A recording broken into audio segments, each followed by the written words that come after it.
Good afternoon, everybody. Thanks for joining on this Zoom call. We have a wonderful galaxy of people from all over the country. Right now, I can see many known faces sitting with me from all over the country, from north, east, south, west, everywhere, from even smaller cities and states. People are here. बहुत अच्छा लग रहा है आप लोगों को देख के।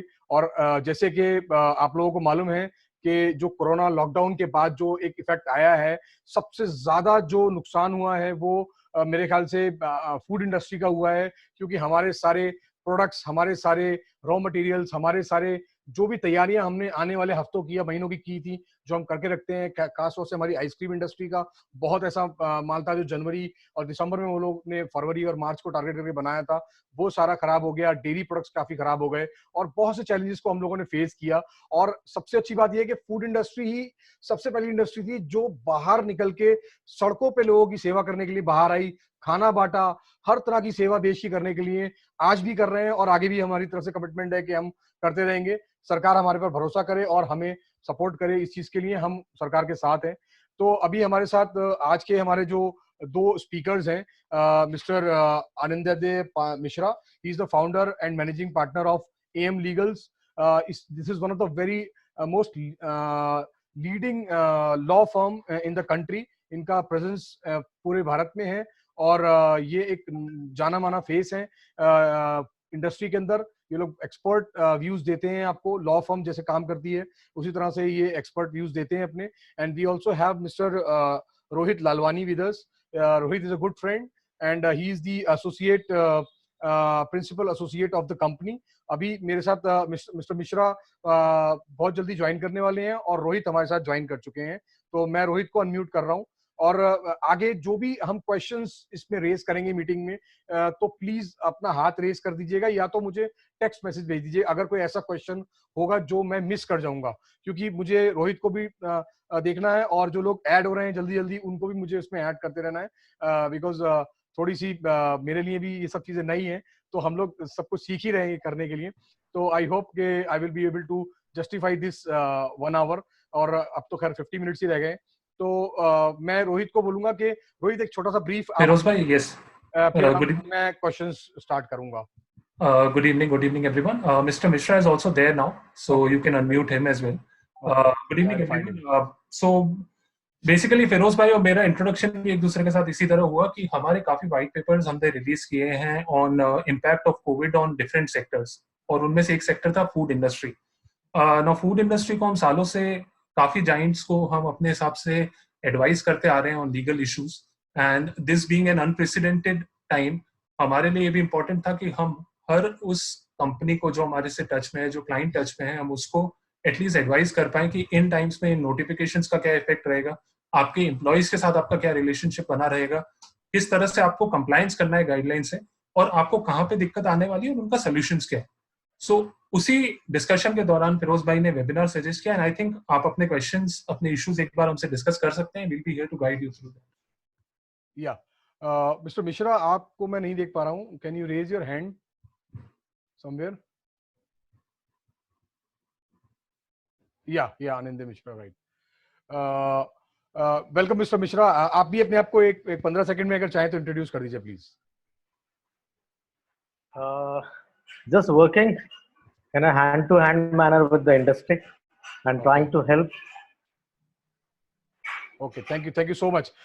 मिस्टर मिश्रा, मेरा पहला क्वेश्चन यही है, आपके आने से पहले भी हम लोग ये डिस्कस कर रहे थे कि एक बहुत कंफ्यूजन की स्थिति पूरे देश में है और मेरे ख्याल से लगभग हर सेक्टर के अंदर होगी, लेकिन क्योंकि हम लोग फूड इंडस्ट्री को बिलोंग करते हैं, मोस्टली हम लोग स्नैक्स, नमकीन, QSRs, मिठाई, आइसक्रीम और डेयरी प्रोडक्ट्स के मैन्युफैक्चरर्स यहाँ पे आज आपके साथ बैठे हैं।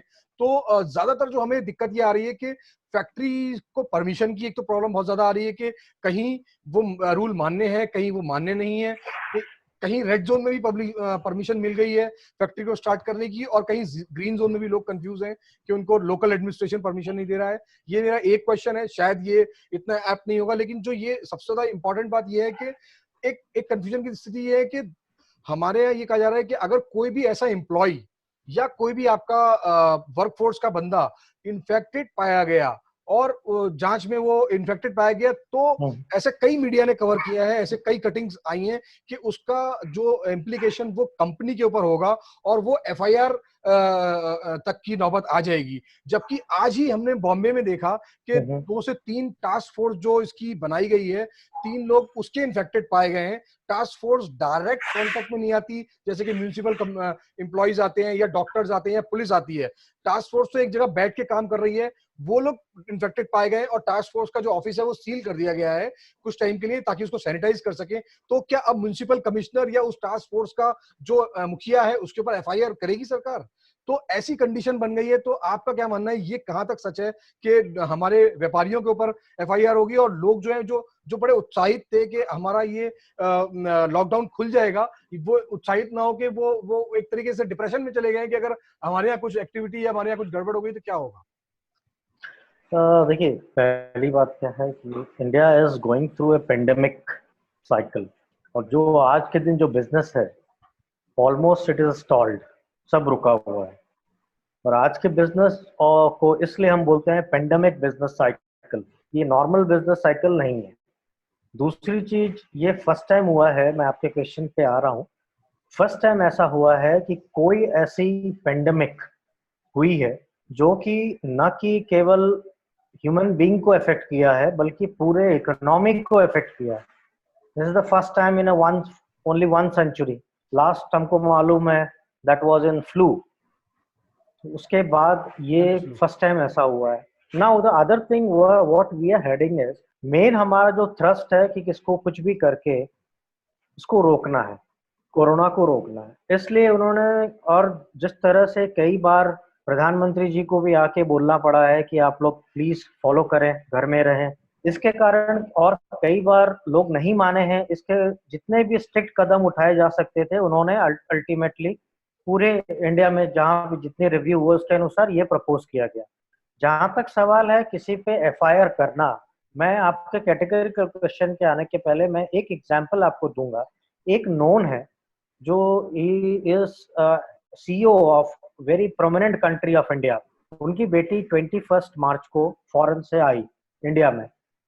अब उनका क्या हुआ कि वहां पे एयरपोर्ट में नेगेटिव पाए गए, जो स्क्रीनिंग हुआ कुछ नहीं था। देन फिर वो घर गए। अब उन्होंने बोला, एयरपोर्ट में ये बोला और ऑफिसर्स को बोला कि हम अभी नए घर में रहते हैं, जो पासपोर्ट का एड्रेस है वो नहीं है। फिर भी उसके अगेंस्ट में एफआईआर हुआ। वो क्यों हुआ? क्योंकि आप वहां पे घर में गए, आप वो नहीं मिले, वो क्यों प्रिकॉशनरी हुआ जा रहा है। ये कोई गलत नहीं है। अब गवर्नमेंट भी क्या करे, गवर्नमेंट को रोकना है। अब जहां तक सवाल है व्यापारियों का, और आपने जो एग्जांपल दिया कि म्युनिसिपल कॉर्पोरेशन में जो वहाँ टास्क फोर्स है वहां पे भी ऐसा है तो उस पे होगा। अब प्रॉब्लम क्या है, ये इसलिए किया जा रहा है ताकि सेफगार्ड्स फॉलो किए जाए। आप जब बताएंगे कि भाई ये, क्योंकि एक चीज और है कि आपके यहाँ मान लीजिए कि आप किसी पर्सन को कोरोना हो जाता है, एक तो वो स्टैब्लिश करना बहुत मुश्किल है कि आपके यहीं पे ही हुआ है। हो सकता है वो कहीं बाहर में कितने लोगों से मिला है या डिस्ट्रीब्यूशन में गया है, वहां मिला है। गवर्नमेंट एक यही चाहती है कि अगर आप इन्फेक्टेड कोई है तो आप तुरंत आप बताएं। बताने के पहले अगर वो गवर्नमेंट को मालूम चल जाता है कि भाई आपका पर्सन ऑलरेडी इन्फेक्टेड है और आपने अभी तक डिस्क्लोज नहीं किया है, तो उनको एक्शन लेना पड़ेगा। वो भी उनकी भी मजबूरी है, क्योंकि उनको लार्जर पर्सपेक्टिव में देखना है। आप भी सही हैं, आप अपनी एक कम्युनिटी को देखते हैं क्योंकि आपको बिजनेस करना है। आप देख रहे हैं कि भाई हमको कोई क्यों हम जबरदस्ती कर रहा है, हमारा कोई कंट्रोल नहीं है।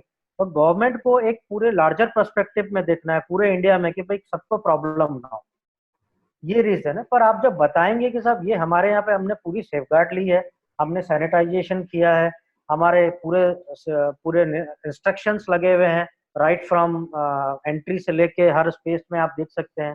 मैन्युफैक्चरिंग है वहाँ पे हमने सोशल डिस्टेंसिंग किया है, अलग अलग जगह में हमने पूरे बोर्ड लगा रखे हैं। ये वैसे भी आप लोग को करना चाहिए, चाहे आप लोग के यहाँ कोई ऐसा इंसिडेंस हो या ना हो, ये जरूरी है। और ये आप अपने जैसे कि आपके यहाँ कोई काम करता है वो आपका एक परिवार ही बन जाता है, तो उसको वैसे भी आपको बचाना है, तो आप पूरा इंस्ट्रक्शन उनको हर जगह रखें। तो वो बिल्कुल हर केस को एक ही तरह से नहीं ट्रीट किया जाएगा।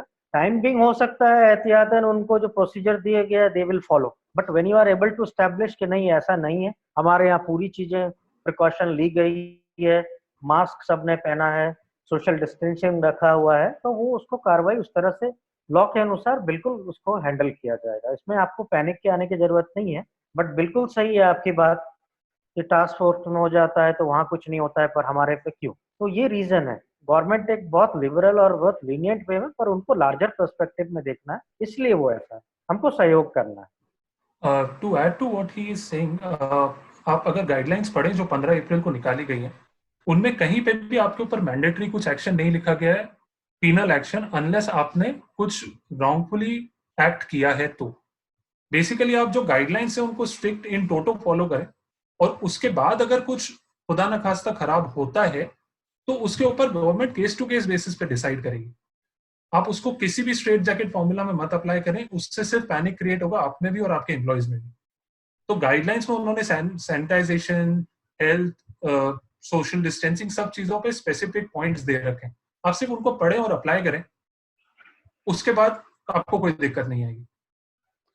कल हमने ये ऑब्जर्व किया कि गुजरात की जितनी भी एसोसिएशंस हैं सबने मिलके गवर्नमेंट को ये कम्युनिकेट किया है, और आज हम भी एक लेटर प्राइम मिनिस्टर को और होम सेक्रेटरी को दे रहे हैं, कम से कम अपनी तरफ से कंसर्न दिखा के कि भाई हम एटलीस्ट इस चीज के लिए कंसर्न है। तो आपको लगता है कि सरकार को एक बार खुल के इसको किसी ना किसी लेवल पे एड्रेस करना चाहिए, नेशनल लेवल पे आके, जैसे कि होम सेक्रेटरी या हेल्थ सेक्रेटरी रोज आके ब्रीफिंग देते हैं, अभी ब्रीफिंग स्टार्ट हो गई होगी 4 बजे की, तो इस तरीके से एटलीस्ट एक बार सरकार को आके इसको ब्रीफ कर देना चाहिए, ताकि जो एक भय का माहौल इतने दिन से बना हुआ है, एक लॉस बिजनेस का हो चुका है, मतलब हम लोग हर तरफ से फाइनेंशियली, इमोशनली, हर तरफ से हम लोगों का नुकसान है, और मतलब न सिर्फ हमारा, बट हम ये देख रहे हैं कि देश का पूरा नुकसान हो रहा है। क्या हमारे बच्चों का फ्यूचर होने वाला है, हमारे इन्वेस्टमेंट्स का फ्यूचर होने वाला है, हर तरफ से अटैक हुए हैं। तो सरकार का ये फर्ज बनता है कि उनको एक बार आके एश्योरेंस देनी चाहिए। सर वो थोड़ा मुश्किल है एक्सपेक्ट करना, क्योंकि भय का माहौल अभी जरूरी है। अभी आप देखें तो जो केसेस बढ़ रहे हैं वो पिछले टाइम से कुछ 3, 4, 5 गुना हो चुके हैं। अगर अभी 1% भी लीनियंसी सरकार अपने वर्ड्स में दिखाएगी तो वो काम नहीं करेगा। वो हो सकता है कि आपके ऊपर कोई एक्शन लेने से पहले केस टू केस पे आपको लीनियंसी दिखाई जाए, पर वो वर्ड्स में आप एक्सपेक्ट नहीं कर सकते। दूसरी चीज, जो रेगुलेशंस बनाए गए हैं वो उन्हीं पर्पज से बनाए गए हैं कि जो ये रेगुलेशन को फॉलो कर सकता है अभी सिर्फ वो ही काम चालू करे। अगर किसी के पास अपने एम्प्लॉयज को ठहराने की जगह नहीं है तो वो एम्प्लॉयज को भी बुलाए नहीं। अगर उनके पास व्हीकल्स नहीं है तो वो अभी ना बुलाए, क्योंकि एक बार अगर आउट ऑफ कंट्रोल हो गई सिचुएशन तो वैसे भी फिर सरकार उसमें कुछ कर नहीं पाएगी, टोटल लॉकडाउन वापस करना पड़ेगा। तो इसलिए अभी स्ट्रिक्ट रूल्स एंड रेगुलेशन ज्यादा जरूरी है, बजाय कि अब से 1 महीने बाद। Okay okay okay.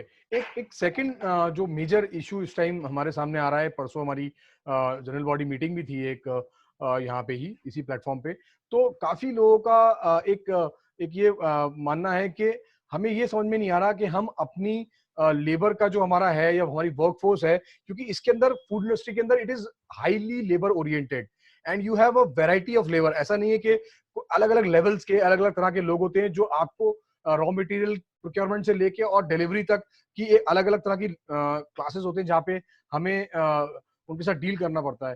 तो क्या मतलब ऐसी कोई गाइडलाइन है कि उनकी सैलरीज को कुछ हम इस बार लिमिट कर सकते हैं या परसेंटेज में कम कर सकते हैं, या जो हमारे लिए इतने इंपॉर्टेंट नहीं है कि ये कॉन्ट्रेक्चुअल लेबर है हम उनको इस बार ड्रॉप कर दें? कुछ ऐसा अगर करें तो कोई ऐसी कोई इम्प्लीकेशंस तो नहीं है किसी तरह की? नहीं, ऐसा नहीं कर सकते हैं। रीजन है ऐसा है क्योंकि already disaster management act is already applicable, already invoke हो चुका है। और जो 29 मार्च का जो नोटिफिकेशन है that is mandatory in nature, और उसका रीजन ये है क्योंकि डिजास्टर मैनेजमेंट एक्ट जब इन्वोक किया जाता है तो whatever laws which are contradictory और contrary to the intent and purpose for which disaster management act has been made and implemented, तो वो ओवरराइड हो जाता है डिजास्टर मैनेजमेंट एक्ट के लिए। और डिजास्टर मैनेजमेंट एक्ट का जो नोटिफिकेशन है under in terms of section 10(1), उसमें कैटेगरिकली उसमें दिया गया है कि आपको ये जितने भी लॉकआउट पीरियड है उस समय आपको मैंडेटरी पे करना है, और इट हैज ओवरराइडिंग इफेक्ट, और उसको आप कहीं चैलेंज भी नहीं कर सकते हैं। तो ऐसा कोई नहीं है कि आप उसको काटना है, आपको पे करना पड़ेगा। क्योंकि रीजन क्या था, उसका मेन पर्पस ये था कि ऑलरेडी पूरा इंडिया हर कोई फेस कर रहा है, चाहे आप हो, हम है या लेबर क्लास हो, अपने अपने ढंग से सबको प्रॉब्लम है। गवर्नमेंट ने ये देखा कि लेबर क्लास को, अगर ये सबसे ज्यादा मजदूर वर्ग है जो कि डेली कमाने वाले हैं, डेली खाने वाले हैं, अगर उनको भी अगर ये नहीं मिलेगा, लोग सब काट देंगे, तो वो बहुत ज्यादा पैनिक हो जाएगा। और अभी कई बार आपने देखा है बीच बीच में रोड में आ गए, कभी अफवाह का कितनी प्रॉब्लम हो रही है। Ultimately it will impact all of us, it's a cycle which will come back to us. To reduce the hardship, ये मैंडेटरी है, आपको पे करना पड़ेगा। वर्कमैन जितने भी हैं उनको वेजेस पे करना पड़ेगा, कोई ऐसा नहीं है कि आप उसका कोई काट सकते हैं। These are for the workman, चाहे वो कॉन्ट्रैक्ट में हो या कैसे भी हो। जो वर्कमैन है जिसको आप वेजेस पे करते हैं वो आपको मैंडेटरी उसको पे करना। तो आप ये कह रहे हैं कि जो हमारे रजिस्टर्ड, हमारी जो डायरेक्ट लेबर है उसकी बात कर रहे हैं, या जो हमारे कॉन्ट्रैक्चुअल लेबर है वो भी? दोनों दोनों दोनों दोनों, चाहे कॉन्ट्रैक्ट वर्कमैन हो या, क्योंकि कॉन्ट्रैक्टर के लिए भी आप प्रिंसिपल है, responsibility is on you. Master principal is always responsible, you are responsible. कई बार ऐसा भी केस हो सकता है, वो भी आपको देखना है कि फर्ज करिए कि आप मेन प्रिंसिपल है, प्रिंसिपल एम्प्लॉयर है, मैं कॉन्ट्रैक्टर हूँ और मैंने 100 लोगों को सप्लाई आपको किया है। आप मेरे को पे करेंगे, मेरे को उनको पे करना है, तो आपको भी इंश्योर करना है कि आपने जो पैसे मुझे दिए हैं उन 100 कॉन्ट्रैक्टर को पे करने के लिए वो प्रॉपरली गए हैं कि नहीं गए। क्योंकि क्वेश्चन आपको उठेगा, आपको दिखाना है कि साहब मैंने पे कर दिया है इनको, इन्होंने पे नहीं किया है, वो सब चीजें सब रहेगी। पूरी ऑडिट भी हो गया, एंटिसिपेटेड है, क्योंकि ये बहुत बड़ा इम्प्लीकेशन है। कल भी मैं फीओ में जब बोल रहा था, federation of Indian exporter organisation, उसमें भी यही था कि जितने भी लेबर ड्रिवन, जैसा आपने सही बोला फिरोज भाई, कि लेबर ड्रिवन इंडस्ट्रीज हैं यहाँ पे, हर तरह के स्किल्ड हैं, अलग अलग टाइप की, ये लेबर ड्रिवन इंडस्ट्रीज हैं, बहुत बैडली इम्पैक्टेड है, काफी इनमें ये प्रॉब्लम हुई है। अच्छा, इसमें एक बहुत अच्छी चीज है जो कि डेफिनेटली आप एक देख सकते हैं कि कई लोगों का पलायन हो चुका है, जैसे कि आपके स्टेट में थे। ये चीज सोचने वाली बात है, और ये भी केस टू केस बेसिस में आपको देखना पड़ेगा। वो कैसे, मैं आपको बताता हूँ। एक नोटिफिकेशन आया है जहाँ पे ये बोला गया है कि जो वर्कर्स हैं जो ऑलरेडी जा चुके हैं दूसरी जगह, फिर उनको वापस नहीं मिलेगा, या फिर जो वर्कर्स जो स्टेट में हैं वो वहीं पे ही रहेंगे और उनके लिए स्किल्स के अनुसार उनकी स्किल मैपिंग की जाएगी। क्या आप लोग के भी ध्यान में आया होगा? ये केस में आप जरूर बोल सकते हैं, क्योंकि अगर उन वर्कर्स को ऑलरेडी कहीं पे उनको ऑलरेडी पैसा मिल रहा है उस नोटिफिकेशन, चाहे मनरेगा हो या कोई स्किल के अंदर, तो वो उसी पीरियड के लिए वापस आपको पैसा देने के लिए कहीं पे भी कोई जरूरी नहीं है। क्योंकि ये डॉक्ट्राइन ऑफ अनजस्ट एनरिचमेंट है कि कोई भी एक पर्सन एट ए टाइम 2 जगह से बेनिफिट नहीं ले सकता है। वो आपको मतलब पता लगाना भी बहुत मुश्किल है, पर अगर कहीं पता लगता है तो वो आपके लिए है। वो सेटल्ड लॉ है पूरे वर्ल्ड में, डॉक्ट्राइन ऑफ अनजस्ट एनरिचमेंट। कि मान लीजिए कि मैं वर्कर हूँ, मैं आपके यहाँ पे दिल्ली में था और मैं चला जाता हूँ यूपी चला जाता हूँ या बिहार चला जाता हूँ या राजस्थान चला जाता हूँ, और मैं राजस्थान में मुझे ऑलरेडी कहीं मिल गया, मेरी स्किल मैपिंग हुई, मुझे मिल गया, और साथ में मैं बोलूंगा कि साहब मैं तो आपके यहाँ पे हूँ, गवर्नमेंट का नोटिफिकेशन है, मुझे दीजिए, तो उसमें शायद क्लैरिफिकेशन आएगा। क्योंकि कोई भी पर्सन को 2 जगह से 2 बेनिफिट नहीं मिल सकता है। वो एक चीज है, वो आप लोग हमेशा ध्यान रखिएगा। ये एक क्लैरिफिकेशन अब इसमें आना चाहिए। वो और वो चीज, कोई भी 2 बेनिफिट एक पर्सन कभी नहीं ले सकता, ना आप हो या मैं हूं या वर्कर है, कोई भी नहीं ले सकता। लेकिन मिस्टर मिश्रा, आप ये बताइए कि मेरा एक लेबर है जो उसको जाके आज 20 दिन हो चुके हैं, या वो ऑलमोस्ट 1 महीना हो चुका है, वो अब जाके बिहार में बैठ गया है। मैं आज से फैक्ट्री अपनी स्टार्ट कर रहा हूँ, और वो अब शायद मुझे अगले 1 महीने तक भी ज्वाइन नहीं कर सकता, क्योंकि ट्रेन स्टार्ट नहीं है, या वो आना नहीं चाहता है वापस किसी भी वजह से। तो मैं अभी उसको क्यों पैसे दूं? देखिए, मैं आपको बताऊं, जो वर्डिंग्स है नोटिफिकेशन में, 29 मार्च की जो नोटिफिकेशन है उसमें वर्डिंग लिखा है लॉकडाउन, वर्डिंग है उसमें लॉकडाउन, और लॉकडाउन पीरियड है। अभी इसमें भी 2 चीज है, एक तो स्टैगर्ड वे में ओपन हो चुका है, आपके बिजनेस के लिए लॉकडाउन नहीं है, पर एंटायर इंडिया में लॉकडाउन है कि कोई भी कम्यूट नहीं कर सकता। यहाँ पे भी 2 चीज है। तो ये सब सारी चीजें आप definitely you can make a presentation कि साहब ये लॉकडाउन में मैंने किया, पर अब ये स्टैगर्ड वे में मेरा ओपन हो गया है और वो वहां से कम्यूट नहीं कर सकता है। मेरे को चालू करने के लिए एक तो आप पूरी कैपेसिटी में नहीं कर सकते हैं, और एट ए टाइम भी आप 50% से ज्यादा लोगों को आप एक 100% कैपेसिटी में नहीं कर सकते। ये इन सब चीजों की अगर आप क्लैरिफिकेशन के लिए रिप्रेजेंटेशन करें तो I think it will be more in A constructive way, और आप भी हेल्प कर सकेंगे गवर्नमेंट को, क्योंकि गवर्नमेंट के पास हर इंडस्ट्री में हर दिन कुछ ना कुछ नए इंटरप्रिटेशन, नए नए सुझाव, नए प्रॉब्लम्स आ रही हैं। तो उनको हमको भी हेल्प करना है कि सर ये चीजें हो रही है, दे आर डूइंग इट। काफी चीजें टास्क फोर्स, काफी जैसे टीवी में मालूम चल रहा है, काफी टास्क फोर्स बने हुए हैं, काफी कुछ चल रहा है। तो धीरे धीरे हर जगह हम देख रहे हैं कि हाँ कुछ ना कुछ हो रहा है। ऐसा नहीं है कि कोई बिल्कुल हम कोई भी बोल रहे हैं या कुछ भी नहीं हो रहा है, हर जगह कुछ ना कुछ हो रहा है। तो उस तरह से ये सब चीजों का अगर आप एग्जाम्पल देंगे, these are very practical and logical problem. जैसे मैंने बताया ना, लॉकडाउन आपके लिए खुल चुका है, पर इंडिया में लॉकडाउन है, आप समझ रहे हैं। नोटिफिकेशन क्या बोलता है, ड्यूरिंग द लॉकडाउन आपको पे करना है। तो ये सब चीजें आप जब उसको उनको प्रेजेंटेशन देते हैं तो वो डेफिनेटली गवर्नमेंट कुछ ना कुछ क्लैरिफिकेशन आपके लिए लेके आएगी। Okay. In addition to this, Feroz bhai, one thing that you can also represent with the government कि मान लीजिए आपकी जो वर्कर थे वो अभी उस स्टेट में नहीं है, लेकिन आपकी क्योंकि इंडस्ट्री चालू हो गई है तो आपने दूसरे वर्कर हायर किए जिनकी स्किल मैपिंग हुई थी और वो आपकी इंडस्ट्री में काम करने लायक थे। अब आप उस वर्कर को तो एनी में पूरी उसकी वेजेस देंगे, तो आप ये एक रिप्रेजेंटेशन में लिख सकते हैं कि क्योंकि हम इनको दे रहे हैं वेजेस जो हमारे लिए अभी एट द मोमेंट हमारी इंडस्ट्री में काम कर रहे हैं, तो जो स्टेट छोड़ के चला गया उसके लिए हमें काम अभी वैसा देने की जरूरत नहीं होनी चाहिए। ओके, क्योंकि हमने उसको अल्टरनेट कर दिया, अभी उसकी जगह पे कोई और काम कर रहा है और वो अवेलेबल नहीं है। ओके, ये इस तरह का एक बहुत अच्छी बात। एग्जैक्टली। और ये इसके साथ वो नोटिफिकेशन का जो मैंने जिक्र किया कि जो स्टेट्स में दूसरे स्टेट में पलायन हो चुका है, वो वहां रुके हुए हैं, स्किल मैपिंग होगी। मैंने बताया था ना, अनजस्ट एनरिचमेंट। उस तरह से आप जब प्रेजेंटेशन देंगे तो बहुत लॉजिकल प्रॉब्लम है, आप समझ रहे हैं। तो उस तरह से कंस्ट्रक्टिव अगर हम सजेशन देंगे तो definitely it will be addressed. क्यों नहीं, काफी सारी चीजें जा रही हैं, टाइम लग सकता है। कुछ इस तरह के पैरामीटर सरकार ने निर्धारित किए हैं। एक तो 50% वाला, एक कम्यूटिंग वाला किया है कि वो गाड़ी, एक कार के अंदर वो 2 लोग ही ट्रैवल कर सकते हैं, या एक 7 सीटर के अंदर 4 लोग कर सकते हैं अगर फैक्ट्री आ रहे हैं, या तो फिर अगर आप उनको रहने का वहां पे इंतजाम कीजिए। अब फर्ज कीजिए कि मेरे पास ये फैसिलिटीज नहीं है, मैं कैशलेस हो चुका हूँ पूरी तरह से, और मेरा अभी हिसाब नहीं बन पा रहा है कि मैं उसको कर सकूं, और मैं अपनी फैक्ट्री भी स्टार्ट करने की कंडीशन में नहीं हूँ, तब भी क्या मुझे उनकी सैलरीज देना बनता है? क्योंकि मैं तो एक तरीके से मतलब टोटली लॉकडाउन वाली कंडीशन में आ रहा हूँ, मेरी अपनी तालाबंदी हो रही है, तो मैं क्या करूं फिर? फिरोज भाई, unfortunately there is no exception. कोई एक्सेप्शन कार्व्ड आउट नहीं है। सबकी प्रॉब्लम है ये कि पर जो है वो अभी वही है, इसमें अभी कोई भी एक्सेप्शन क्रिएट नहीं हुई है।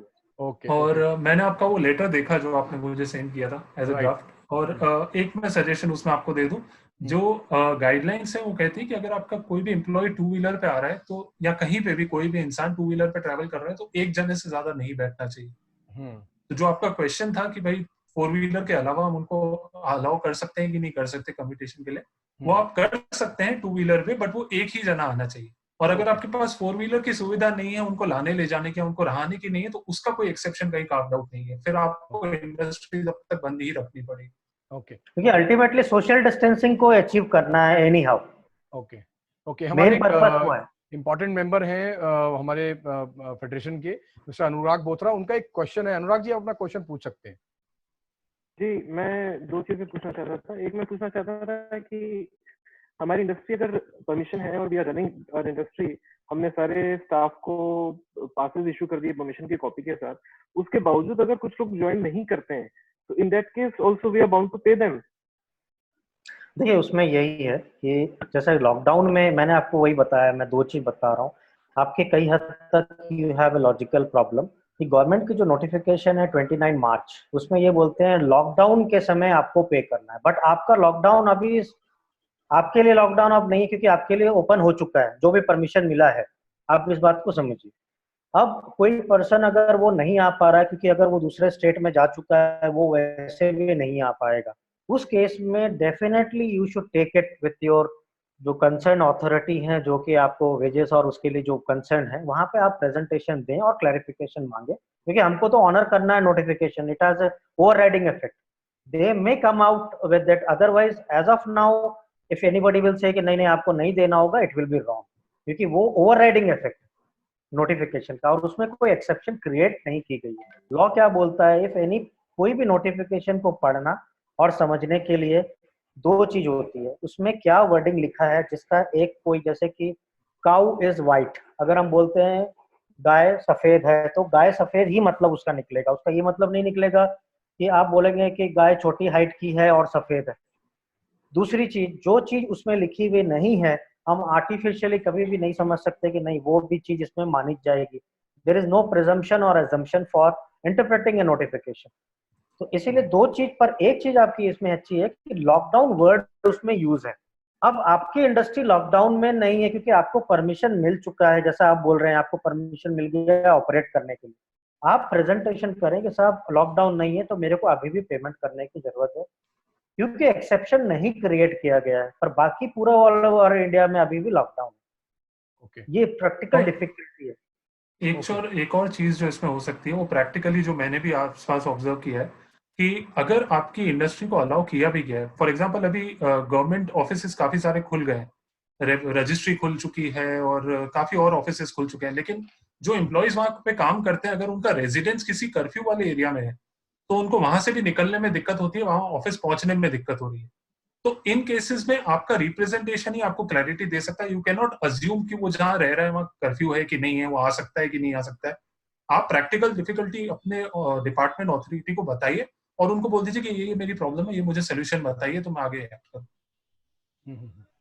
अच्छा, इसके साथ आप जब प्रेजेंटेशन दें तो उसमें एक चीज और लिखें। आपको मालूम होगा कई स्टेट्स में एस्मा भी इन्वोक किया गया जो एसेंशियल सर्विसेज के लिए है, जैसे मेडिकल है या जो एसेंशियल कमोडिटीज जो डिक्लेयर्ड है उसके लिए अगर जिनको आने की जरूरत है और वो फिर भी एम्प्लॉयज वर्क में नहीं आ रहे हैं, वहां पे एक्शन भी लिया जा सकता है और वहां पे उनको एक्शन के तहत सब कुछ हो सकता है। तो वो भी आप एग्जाम्पल दें कि साहब जहाँ पे एसेंशियल लिखा हुआ है और वहां पे अगर एम्प्लॉय फिर भी नहीं आ रहा है तो वहां पे आपने एक्शन का प्रोविजन लिया गया है।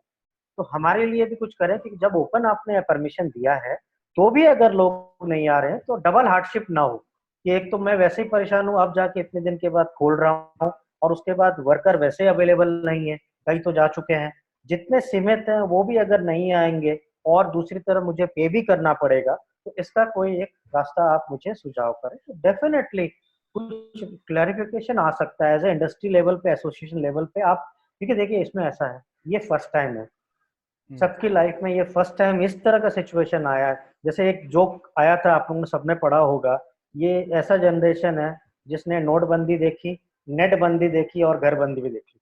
तो वो एक पहली बार हम सब पहली बार फेस कर रहे हैं।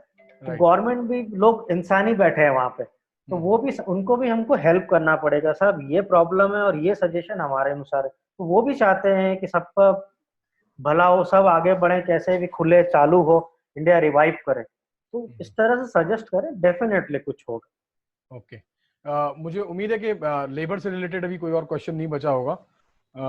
अगर कोई है तो अपना हैंड रेज कर सकते हैं। यस मिस्टर मुखर्जी, मैं आपको अनम्यूट कर रहा हूँ, you can quickly ask question और थोड़ा ब्रीफ में आप लोग रिप्लाई कर देंगे। या मुखर्जी साहब। Hello, can you hear me? Yes yes yes sir, yes we can hear you. Actually हमारा क्वेश्चन ये है कि मान लीजिए हमारे यहाँ से लोग दूसरे राज्य में चले गए, दूसरे राज्य में लौट गए, हमारे जो वर्कर है, अभी मान लीजिए उनको वहां से लाना, उनको ला के again to depute them in the work, that is also a cost matter and we are also ready to pay them, that's not an issue, we are paying them, but the fact is this, we do not know वहां से उनको कैसे लाया जाएगा and whether they are capable enough to come back और not. ठीक है, we are not sure. तो इन दैट केस हम लोग क्या करेंगे, उनका पेमेंट कैसे करेंगे हम? देखिए मैं आपको बताऊं, कुछ स्टेट्स में ऐसा प्रैक्टिस जो ट्रेड में था कि आप, क्योंकि कहीं होता है कैश कहीं पेमेंट करते हैं, कहीं पे आप बैंक में करते हैं, अगर आपके सिस्टम कैश है तो वो लेके जाते थे आपसे। अब अगर दूसरे स्टेट में है, जब ना वो आ सकते हैं ना आप जा सकते हैं, तो आप अपना प्रोविजन बना के ही रख सकते हैं और आप उनको इन्फॉर्म कर सकते हैं, मैसेज में मोबाइल में डाल देंगे, भैया आपका पेमेंट लेने तुम आए नहीं हो भैया, कि हमने तुमको लेके जाने का है, हम तो आएंगे नहीं। लेकिन ना आप मूव कर सकते हैं ना वो मूव कर, आप बस प्रोविजन बना के रखें और इन्फॉर्म कर दें, भले मोबाइल में मैसेज भेज दें कि आपने अपनी सैलरी या वेजेस नहीं लिया, और इसके अलावा कुछ नहीं, ताकि आप दिखा सके भाई हमने प्रोविजन बनाया, सब वो यहाँ पे रहने वाला नहीं है, आपके पास कुछ तो उसका डॉक्यूमेंट्री एविडेंस होगा कि वो यहाँ पे रहता है या कौन से स्टेट में रहता है। जब वो जा चुका है तो आप कैसे दोगे? वो तो बियॉन्ड ह्यूमन कंट्रोल है। वो आप दिखा सके जहाँ पे कि हाँ ये चीज मैं कर सकता था, कर रहा हूँ, पर ये मैं यहाँ तक तो पहुंच ही नहीं सकता। मैंने प्रोविजन बना के रखा है, पैसा पड़ा है, मैंने इन्फॉर्म भी किया, पर वो आया। यही हो सकता है, इसके अलावा और कोई सॉल्यूशन नहीं। I have one more supplementary question adding to this, sir. Just permit me. Yeah. The thing is that after, as you said, the disaster management, fine, we agree. We are totally agree of that in a disaster management manual, and as for the government of India and circular, we are supposed to pay all employees, and we are paying.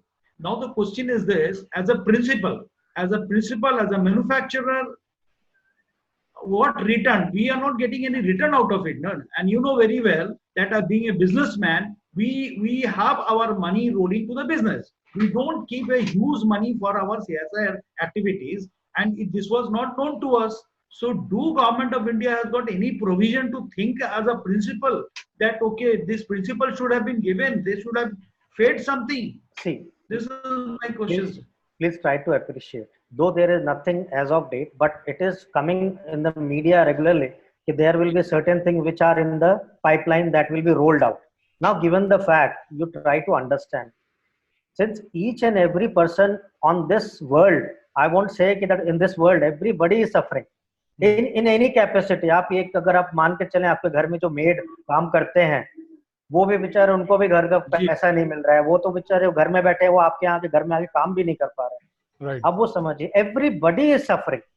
तो जब हम हर कोई सफर कर रहा है, हम ये बोल ही नहीं सकते कि साहब वो सफर कर नहीं रहा है, हम सफर कर रहे हैं। ये सिचुएशन ऐसी। नेक्स्ट क्वेश्चन ले लेते हैं, इसके ऊपर ज्यादा डिस्कशन नहीं कर सकते, वो तो हम वन ऑन वन ही कर सकते हैं। जय भाई, you had some question, mister Jai Agarwal from Agra. Hello, good evening sir. मेरा क्वेश्चन ये है कि सर आपका कहना है कि हमें सैलरी देनी पड़ेगी, तो सर हमें अगर सैलरी जो देनी है वो पूरी 30 डेज की देनी है? क्योंकि काफी लेबर हमारे यहाँ जो रहती है वो लगभग नॉर्मल मंथ में भी 75 to 80% सैलरी ही बनती है उसकी, बाकी उनकी लीव्स होती हैं, छुट्टियां होती हैं। तो क्या इसमें पूरा 30 डेज ही पे करनी है हमें, या जो हमारा मंथली एवरेज पास मंथ का एवरेज आया उस हिसाब से करना? मैं आपको देखिए दो चीज बताऊं, वापस मैं उसी चीज को बता रहा। जो नोटिफिकेशन बोलता है, कोई एक्सेप्शन कुछ भी नहीं है। दो चीजें, एक ट्रेड पार्लेंस में क्या जो चल रहा है वो आपका नॉर्मल है, ये नोटिफिकेशन में कहीं लिखा नहीं है। इफ यू कैन जस्टिफाई के साथ ये मेरा इतना बनता है, this is the only normal, तो वो हमने बोनाफाइडली उस तरह पे किया। पर notification does not carve out any exception कि आप अगर ये दे रहे हैं तो इतना काट के देंगे, ये करके देंगे। अभी no deduction means no deduction. हमको केवल अज्यूम नहीं कर सकते, नोटिफिकेशन में जो वर्डिंग है हमको स्ट्रिक्टली उसके अनुसार जाना पड़ेगा। और आपको मैं बताऊं, अभी courts will be also taking very strict view, they won't be taking because it is something which is affecting entire nation, so no exceptions will be carved out for anyone. Please try to understand. You have a genuine problem, but we have to respect that notification and wording of that notification. Right. अभी एक question और legal consequences के ऊपर आया है mister मिनल तलवार का। मिनल जी, अभी जैसे कि मिश्रा जी ने बताया, ऐसा कोई लीगल कॉन्सिक्वेंसेस नहीं है। आप सारे नॉर्म्स को फॉलो करिए, अपनी चीजों को जस्टिफाई करिए। अगर फिर भी कोई इन्फेक्टेड पाया जाता है तो आपके ऊपर इम्प्लीकेशंस नहीं होंगे। ये सिर्फ एक तरीके से रूल्स को सेट करने के लिए सरकार ने बोला हुआ है कि भाई आपकी जिम्मेदारी बनती है, बिल्कुल जिम्मेदारी बनती है, लेकिन अगर आप अच्छे से फॉलो करेंगे तो मिस्टर मिश्रा का कहना है कि आपके ऊपर फिर कोई जिम्मेदारी नहीं बनती। आप अपने यहाँ सारे बोर्ड्स, साइन बोर्ड्स, क्लीनिंग, जो भी आप बेस्ट तरीके से कर सकते हैं उसको आप फॉलो करिए और उन सबका सोशल डिस्टेंसिंग बना के रखिए। सोशल डिस्टेंसिंग होना चाहिए, आपके पास वीडियो लगे हो, कैमरा लगे हो, डॉक्यूमेंटरी प्रूफ आपके पास रहेगा तो पूरा रहे। हाँ, सोशल डिस्टेंसिंग है। अब और अगर आपने लोगों के भी, आपने आपके वहीं पे वर्कर रह रहे हैं तो वहां पे भी आप दिखा सकते हैं कि ऐसे रह रहे हैं, तो everybody will consider in logical way, not कि नहीं ये मतलब नहीं है, अगर ये है तो यही होगा, ऐसा नहीं है। And if someone is found positive, आप इंटीमेट करें, तुरंत इंटीमेट और क्वारंटाइन करें। अगर आप इंटीमेट नहीं करते हैं तो देन डेफिनेटली आप उतने ही गुनाहगार बनते हैं। आपको आपका फर्ज है, वैसे भी फर्ज है, आपको बताना पड़ेगा कि साहब ये हुआ है और हमने क्या क्या एक्शन लिए, तुरंत के तुरंत। वो आप देखें, अगर आप लोग को लग रहा है कोई भी सिम्टम है तो उसको आप तुरंत क्वारंटाइन करें। राइट। हमारा ये फर्ज भी बनता है as a citizen also. Second हम बिजनेसमैन है, फर्स्ट सिटीजन। राइट। लॉ हमको फॉलो करना है हर हालत। मिस्टर भूषण पगेरे, अगर आपका कोई क्विक क्वेश्चन हो तो पूछ लीजिए, फिर मैं नेक्स्ट पॉइंट पे आने वाला हूँ क्योंकि टाइम हमारे पास अब कम रह गया है। भूषण जी, अगर आपके पास या thanks. I have question like we are calling around 1100 contractual manpower on daily basis, and our requirement is varying day to day. Suppose there are 10% new comers are into factory. So what will be the base for the payment of this labor? Sorry, I can't understand. Can you reframe it कि 10% मतलब किस तरह से मैं? Yes. Suppose we need 1100 people. Out of that, 100 are new at the end of the lockdown, at the start of the lockdown. Okay. And after that, all the factories shut down, and all the labor are told to stay at home. Right. So are that 100 labor, 100 manpower will be considered for the payment of for this lockdown period, or did you give them the job? No. If you had given them the job, and if they were on your payroll in your registers, then yes. If they have come to the work even for 4 days, 5 days on an employment, then yes, you are liable to pay. Okay. They are coming just for a single day, and all that are contractual. मतलब उनका master role में भी नाम नहीं है, कुछ भी नहीं है. Nice. Then I don't think so. It will be considered, but then too, you have to be prepared for the worst. But I'm sure definitely for these type of problems, clarification will definitely come, because they are not your even regular workmen also. ना contractual है, ना normal आपके direct हैं. अगर एक दिन के लिए भी आए हैं तो वो they don't become your workmen, जो कि generally as per the law interpretation I am going, but notification के अनुसार जाते हैं तो अगर वो आप दिखा सकते हैं कि नहीं मेरे वो वर्कमैन है ही नहीं, ना मेरे मस्टर में भी नहीं है, मेरे नॉर्मल पेरोल में भी नहीं है, डायरेक्टली और indirectly, indirectly means contractual basis में भी नहीं है, तो आपकी लायबिलिटी नहीं बनेगी. Okay, let me come to the next very important question. इस पे हमारा सफिशिएंट हो गया. इसके बाद भी अगर किसी का कोई क्वेश्चन है तो आप हमें ईमेल कर दीजिए, मुझे मैसेज कर दीजिए. मैं मिस्टर मिश्रा को और मिस्टर रोहित को ये फॉरवर्ड कर दूंगा, एंड हम उनसे उसका रिप्लाई ले लेंगे फिर से. अभी मिश्रा जी, एक बहुत ही सिचुएशन खड़ी ये है कि जैसे अभी लॉकडाउन के बाद धीरे धीरे करके एसेंशियल कमोडिटीज के लिए और जो इम्पोर्टेंट सर्विसेज हैं उनके लिए सरकार ने थोड़ी ढिलाई बरती है. इवन इन रेड जोन्स में भी जो है वो उनको परमिशंस दी है. तो हमारी नमकीन, मिठाई और हमारे जो डेयरी प्रोडक्ट्स हैं, स्पेशली जो हमारी आइसक्रीम के जो वेरिएंट्स हैं और जो कुछ और डेयरी प्रोडक्ट्स हैं, जैसे दूध तो एसेंशियल में आता ही है, तो ये उस कैटेगरी में फॉल नहीं होते हैं.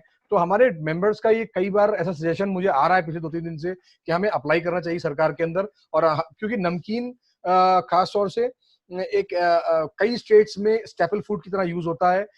इवन बहुत सी स्टेट्स में अगर हम देखेंगे चीपेस्ट न्यूट्रिशन अगर किसी कहीं से मिलता है तो एक 5 रुपए की आइसक्रीम खा के जो मिलता है वो किसी चीज से नहीं मिलता, या 5 रुपए की नमकीन वो एक रिक्शा वाला बेचारा पानी से वो नमकीन खा लेता है और अपनी भूख मिटा लेता है, यानी कि वो कम से कम उस दिन उसकी जिंदगी बच गई, इतना न्यूट्रिशन तो उसको मिल जाता है.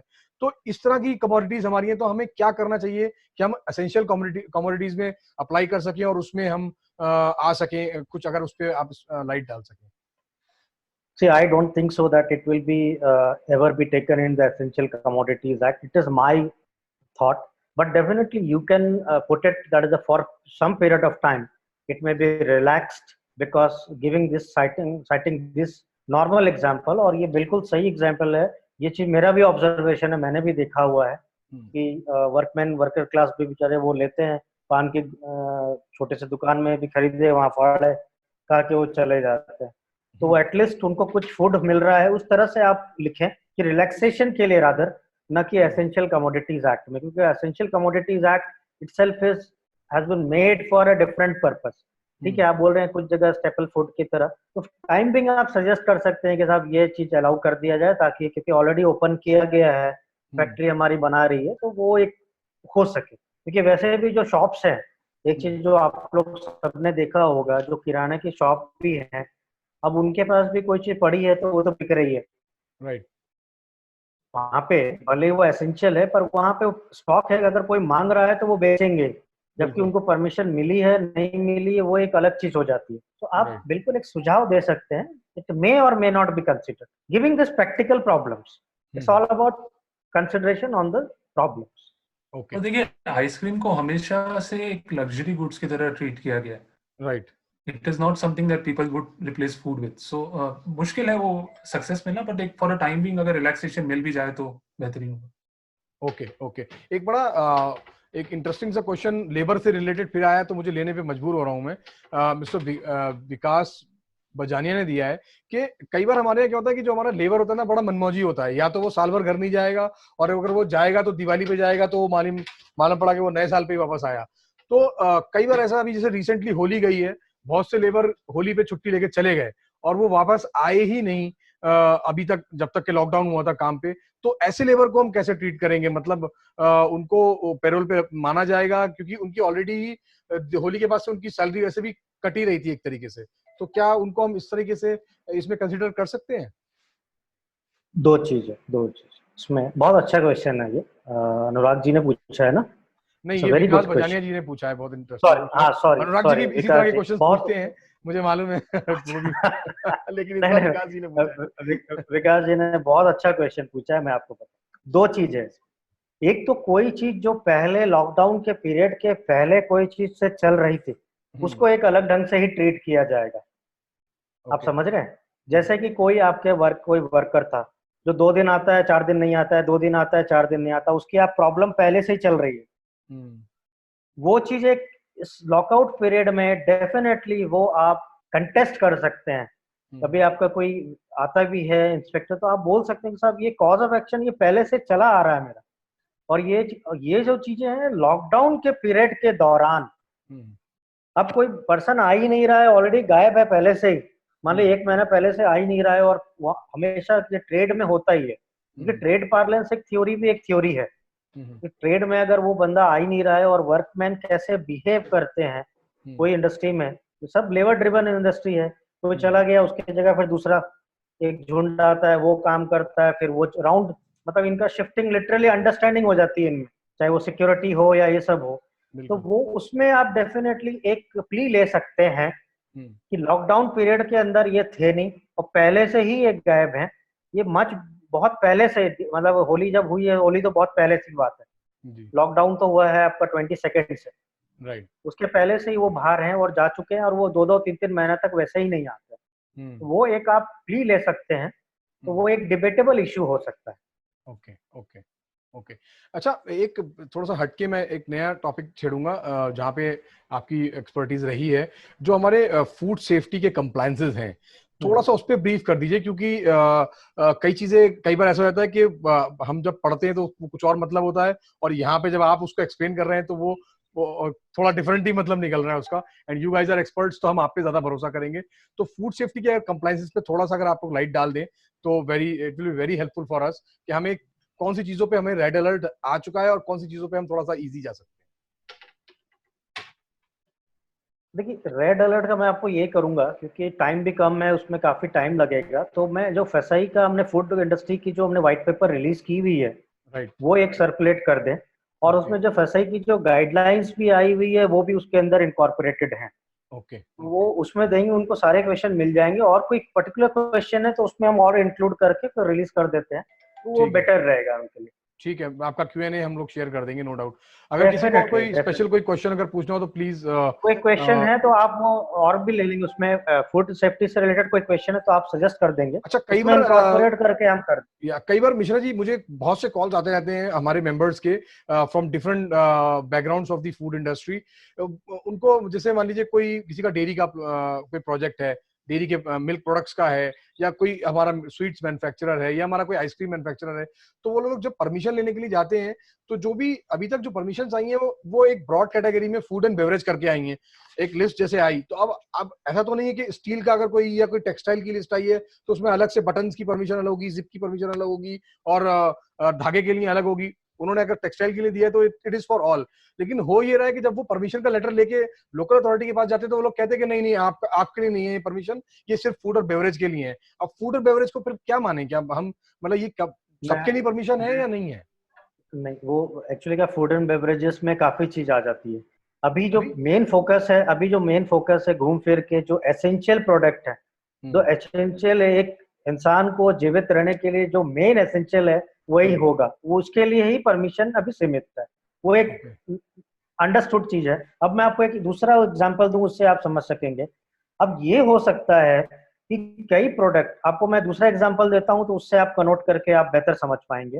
अभी क्या हुआ, जैसे कि फार्मास्यूटिकल के लिए कोई मेडिसिन बनाने वाला है, उसको कई मशीनरी की रिक्वायरमेंट होती है, कई सर्विसेज की जरूरत होती है, जो उसके बिना वो फार्मास्यूटिकल इंडस्ट्री में मेडिसिन नहीं बना सकता है।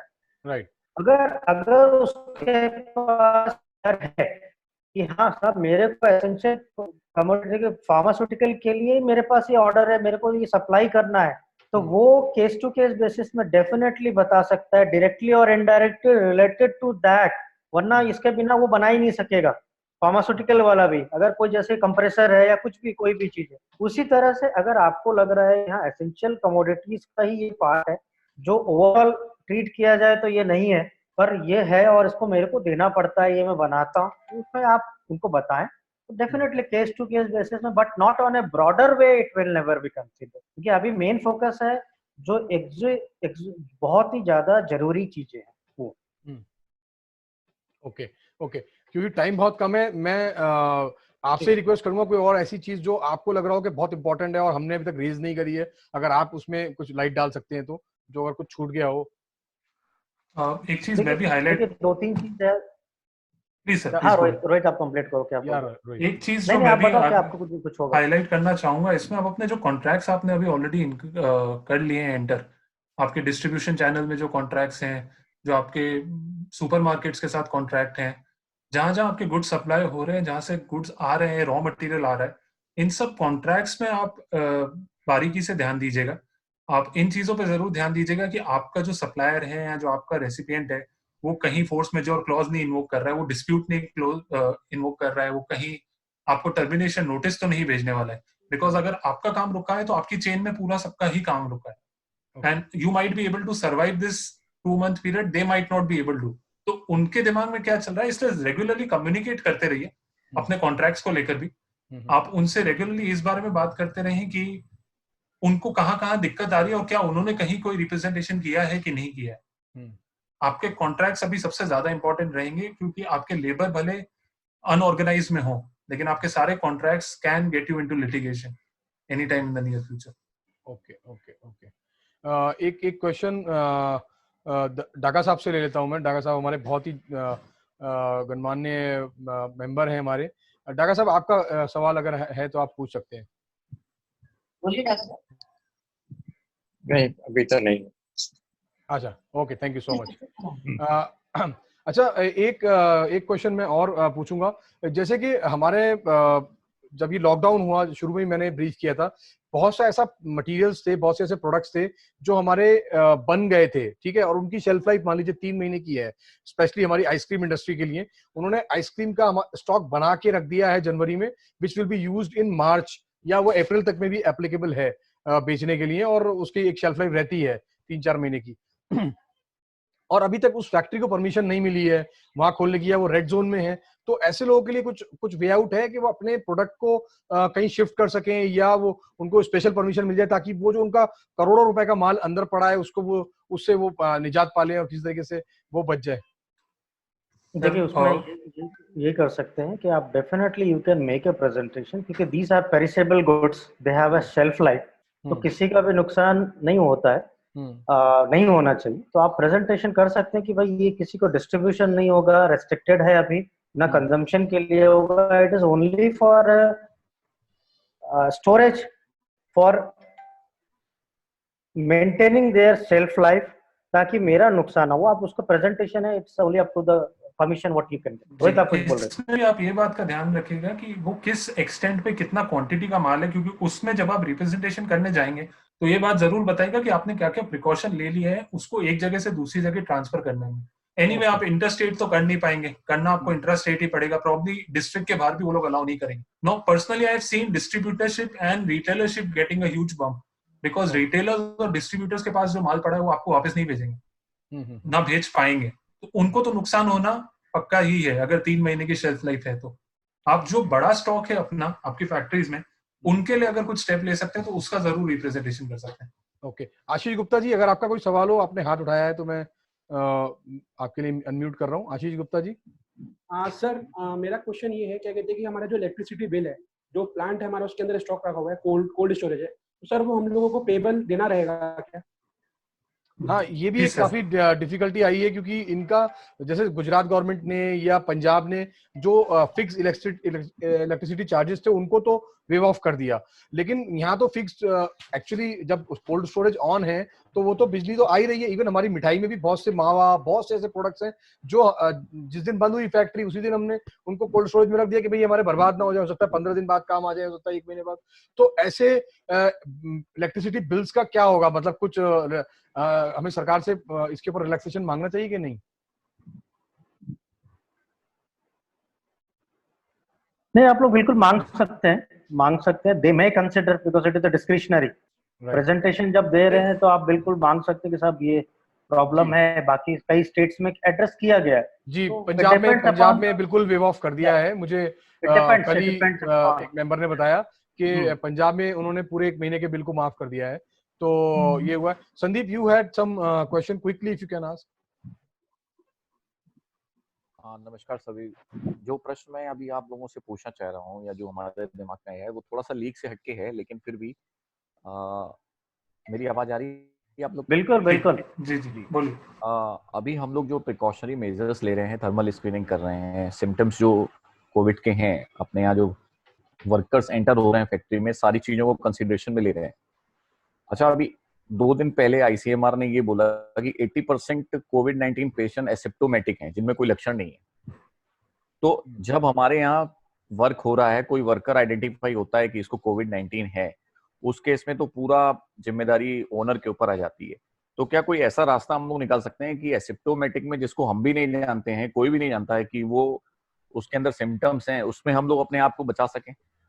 नहीं, बस वही है, सिम्टम नहीं है तो वही है ना कि अगर आप सोशल डिस्टेंसिंग और सैनिटाइजिंग एवरीथिंग सब कुछ जो आप कर रहे हैं, और यही है कि जितना सोशल डिस्टेंसिंग और mask is the best solution what I से, और सैनिटाइजेशन करते रहे सब कोई, शुड एनकरेज एवरीवन। बाकी तो there are certain things which are Sir, what I am saying, we are following all the instructions which have been given by the government and local authorities. My question is, if any symptomatic identify होता है, तो उसके बाद इसमें तो हम लोगों का भी फॉल्ट नहीं है कि नहीं, तो आपके ऊपर लायबिलिटी नहीं आएगी उसकी। उसका रीजन ये है, वो तो एक अलग ही चीज हो जाती है, क्योंकि आप एक काम कर सकते हैं, आप एक रजिस्टर मेंटेन करना स्टार्ट कर दीजिए। रोज का रोज उसमें एंट्रीज कीजिए कि हमने ये इस टाइम पे टेस्ट किया, उसका रिजल्ट ये है। इसको एक भी टेम्परेचर डेटा भी बनाइए, कुछ भी सिम्टम्स थे या नहीं थे, वो सब एक पूरा डेटा बना के रख लीजिए। तो आप उसको, और हो सकता है आपके यहाँ सीसीटीवी कैमरे होंगे तो उनमें आपका हमेशा रिकॉर्ड रहेगा भी कि हम ये रोज काम कर रहे थे। तो अल्टीमेटली असिम्प्टोमेटिक है कोई, तो आप उसको नहीं जज कर। चलते चलते एक क्वेश्चन और मैं ले लेता हूँ, बड़ा अच्छा हर्षवर्धन जी ने भेजा है। क्योंकि आप लेट आए थे तो 5 मिनट तो मैं आपके 5 मिनट लेने का मेरा बनता है। तो उन्होंने ये पूछा है कि जो इंश्योरेंस पॉलिसी, जैसे उनकी सैलरी से का एक पार्ट उसमें जाता है जो कि मैंडेटरी है लेना, तो जो लेबर अपनी सैलरी नहीं कटाना चाहते हैं और वो इंश्योरेंस पॉलिसी को नहीं वो करते हैं, मान्य नहीं करते हैं, तो क्या तब भी मालिक को देना बनता है या ऐसे को छोड़ा जा सकता है? ESIC तो ऑलरेडी एप्लीकेबल है ना, तो उसमें तो करना ही पड़ेगा। Provisions are already there. ESIC is already there. Okay. यहाँ से भी एक क्वेश्चन है, मैं अनम्यूट करता हूँ, आपका नाम नहीं आ रहा और मैं देख भी नहीं पा रहा हूँ। जल्दी क्विकली एक क्वेश्चन पूछो। जी, मैं आशीष शाह बोल रहा हूँ सूरत से। जी, हेलो। जी, अब क्या आवाज आ रही है आपको मेरी? करेक्ट आ रही है, आशीष भाई बोलिए। सर मैं सूरत से बोल रहा हूँ। हमारा ड्राई स्नैक्स बनाने का फैक्ट्री है, जैसे पूरी से चकरी वगैरह। तो अभी उसमें गवर्नमेंट ने अभी जो नियम डाले हैं उसमें हमारा सिटी एरिया के अंदर आता है, तो हमको परमिशन नहीं है प्रोडक्शन के लिए। अभी जो गवर्नमेंट की तरफ से और लोकल जो पब्लिक है, जो लोगों को खाना खिला रहे, जो गरीब आदमी है वो लोग को, तो समझ लीजिए एक एरिया जहाँ स्लम एरिया है, तो वहाँ पे वो लोग कोई खाना लेके जा रहा है, कोई सब्जी रोटी लेके जा रहा है, तो अगर वो लोग को ड्राई स्नैक्स मतलब पूरीज वगैरह ड्राई अगर बांटा जाए तो वो लोग को 1 दिन के बदले 3 दिन वो चीज चल सकती है। तो इसके लिए गवर्नमेंट कुछ ऐसा परमिशन दे और एनजीओ वगैरह को कुछ बताए कि जिसकी वजह से गरीब लोगों को 2 दिन के 1 दिन के बदले 3 दिन का खाना मिल आपका क्वेश्चन आ गया। Thank you. मैं थोड़ा सा जल्दी से मिश्रा जी को रिलीज करना चाह रहा हूँ। सर, आपका सवाल यही होगा कि जवाब यही होगा कि आप अप्लाई करेंगे अच्छे से और उनको प्रेजेंटेशन देंगे तो वो परमिशन मिल सकती है।